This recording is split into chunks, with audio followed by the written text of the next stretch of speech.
Bayangkan, jika musuh terbesar dalam hidupmu bukan atasan yang menekan, bukan pesaing yang licik, dan bukan sistem yang tidak adil, tapi justru dirimu sendiri, lebih tepatnya egomu. Ia tidak terlihat, tak terdengar, tapi perlahan membisikkan bahwa kamu lebih hebat dari kenyataan, bahwa kamu sudah tahu segalanya, bahwa kamu pantas di atas orang lain, bahkan sebelum kamu membuktikannya. Ini bukan bualan motivasi murah. Dalam dunia startup, 65% bisnis gagal bukan karena ide buruk, tapi karena pendirinya terlalu percaya diri, menutup telinga dari kritik, dan merasa tak perlu belajar. Di dunia seni, banyak talenta hebat tenggelam karena tak tahan kritik atau terlalu cepat merasa sudah sampai. Ego bukan cuma menghambat, ia juga menghancurkan. Inilah Alimedia. Pada edisi ini kita akan belajar memahami ego kita dari buku karya Ryan Holiday yang berjudul Ego is the Enemy. Menurut Ryan Holiday, ego bukan sekadar rasa percaya diri yang sehat. Ego adalah distorsi realita. Ia bukan sekedar kamu merasa mampu, tapi ketika kamu mulai percaya bahwa kamu berhak atas pujian, kemenangan, dan validasi, bahkan sebelum kamu benar-benar mencapainya. Ego adalah suara yang berkata, "Aku sudah tahu," padahal kamu belum belajar cukup. "Aku pantas dihormati," padahal belum memberi kontribusi apapun. Holiday menyebut ego sebagai musuh yang bekerja diam-diam. Ia bukan kepercayaan diri, karena kepercayaan diri lahir dari pengalaman dan pencapaian nyata. Beda halnya dengan ego yang tumbuh dari ilusi, pengakuan kosong, dan obsesi terhadap citra diri. Dalam filosofi Stoik, ego disebut sebagai kekacauan batin yang harus dilawan dengan kerendahan hati dan kesadaran diri.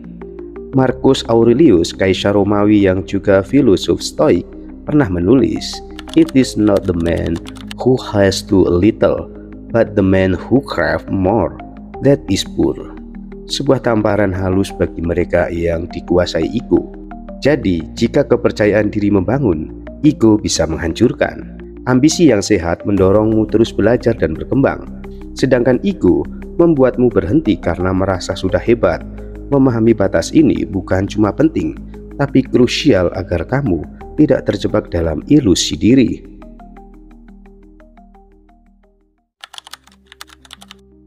Ada 3 fase yang rentan terhadap ego.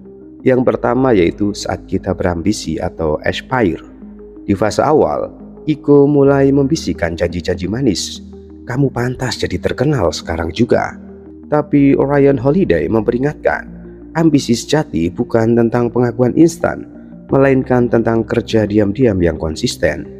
Ego ingin sorotan sebelum kamu siap, sementara proses sejati menuntut kamu belajar dalam gelap, gagal dalam diam, dan tumbuh tanpa tepuk tangan. Inilah momen krusial. Jika kamu mendengarkan ego, kamu akan tergesa-gesa. Tapi jika kamu mendengarkan realita, kamu akan siap menghadapi jalan panjang.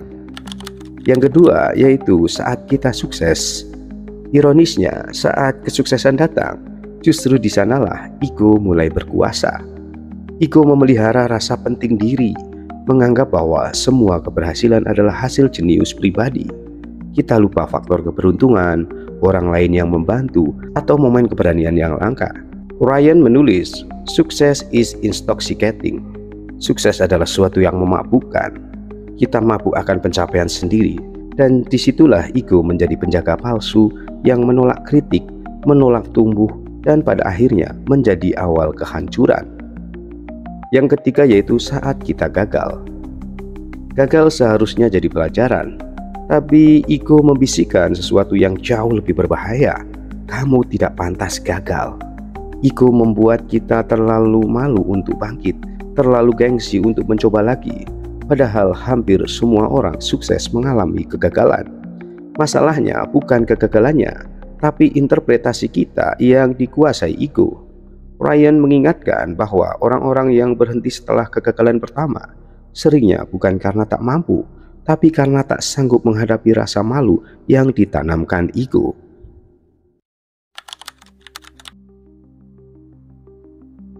Howard Hughes, jutawan eksentrik, produser film, dan perintis aviasi Amerika, di awal karirnya, Hughes adalah simbol inovasi dan keberanian. Tapi seiring kekayaan dan ketenarannya bertambah, egonya pun membesar. Ia mulai menolak nasihat, mengisolasi diri, dan terobsesi mengendalikan segalanya. Di akhir hidupnya, Hughes bukan lagi visioner, melainkan seorang paranoid yang terjebak dalam kamar hotel, tak tersentuh dunia luar, memakan makanan steril, takut akan bayangannya sendiri. Uangnya tak habis, tapi jiwanya remuk, dihancurkan oleh egonya sendiri. Bandingkan dengan Eleanor Roosevelt, istri Presiden Amerika Serikat, Franklin D. Roosevelt, yang justru dikenal karena kerendahan hatinya. Saat suaminya lumpuh karena polio, Eleanor bukan hanya mendampingi, tapi mengambil peran penting sebagai suara publik. Ia menulis, berbicara, bahkan turun langsung ke wilayah-wilayah termiskin di Amerika. Ketika egonya bisa saja berkata, "Aku cuma istri presiden," dia memilih berkata, "Apa yang bisa kulakukan untuk orang lain?"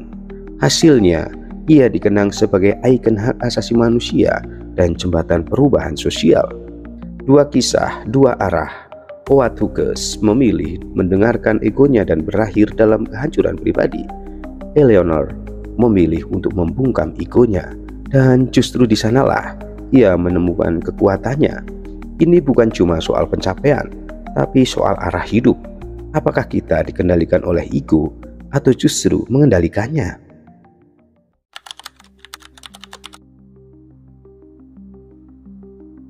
Dari ratusan halaman, Ryan Holiday merangkum inti bukunya dalam beberapa prinsip sederhana. Tapi justru karena sederhana, prinsip ini sering kita abaikan. Yang pertama yaitu practice humility, not arrogance. Kesombongan adalah ilusi kontrol, sementara kerendahan hati itulah fondasi untuk belajar, tumbuh, dan menang dalam jangka panjang. Orang yang rendah hati bukan berarti lemah, tapi cukup kuat untuk mengakui bahwa mereka belum tahu segalanya. Lalu prinsip yang kedua, be a student always. Dunia ini terus berubah, dan ego akan membuat kita merasa sudah cukup pintar. Padahal, belajar adalah proses seumur hidup. Prinsip yang ketiga, detach from the outcome. Fokuslah pada proses, bukan hasil akhir. Ego seringkali melekat pada pujian dan kemenangan, tapi dalam kehidupan nyata, yang kita pegang adalah kerja harian kita, bukan validasi eksternal. Dan terakhir, yang keempat, silent is strength. Tidak semua hal perlu diumumkan. Di era media sosial, membuktikan diri kadang lebih penting dari menjadi diri sendiri. Tapi diam adalah kekuatan tersembunyi. Ketika orang lain sibuk bicara, orang kuat justru mendengarkan. Dalam diam itulah kamu bisa berpikir jernih, menahan reaksi emosional, dan mengambil keputusan besar tanpa dikendalikan ego. Apa yang bisa kita praktekkan dari buku ini? Cobalah sebuah tantangan kecil. Dalam 7 hari ke depan, jangan ceritakan pencapaianmu ke siapapun. Bukan di media sosial, bukan ke teman kantor, bahkan bukan ke keluarga. Bukan karena kamu tidak bangga, tapi karena kamu ingin tahu apa jadinya kalau kamu tidak memberi makan egomu. Apa yang akan tersisa saat pujian dan validasi dihilangkan dari menu harianmu? Minggu ini fokuslah pada proses, menulis, tulis diam-diam, berlatih diam-diam, bantu orang lain, bantu tanpa cerita. Di hari pertama mungkin terasa ganjil, tapi di hari ketiga kamu mulai merasakan keheningan batin, dan di hari ketujuh kamu mungkin sadar, kamu lebih jernih, lebih hadir. Ego tak lagi memimpin, kamu yang memegang kendali. Ini bukan eksperimen psikologis, ini latihan jiwa. Jiwa kamu benar-benar ingin jadi lebih baik, bukan hanya terlihat lebih baik. Maka mulailah dari sini, tentang dirimu. Diamkan egomu, bukan untuk jadi lemah, tapi untuk jadi kuat dalam diam. Sahabatku, ego adalah musuh. Ia tak terlihat, tapi selalu hadir. Ia menyamar jadi ambisi, jadi suara batin, bahkan jadi motivasi palsu. Tapi di balik semua itu, ego hanya ingin satu hal, merasa penting.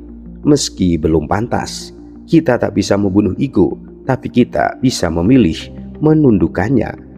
Hari demi hari, kita bisa memilih untuk jadi murid, bukan korban. Kita bisa memilih untuk belajar, bukan membusungkan dada.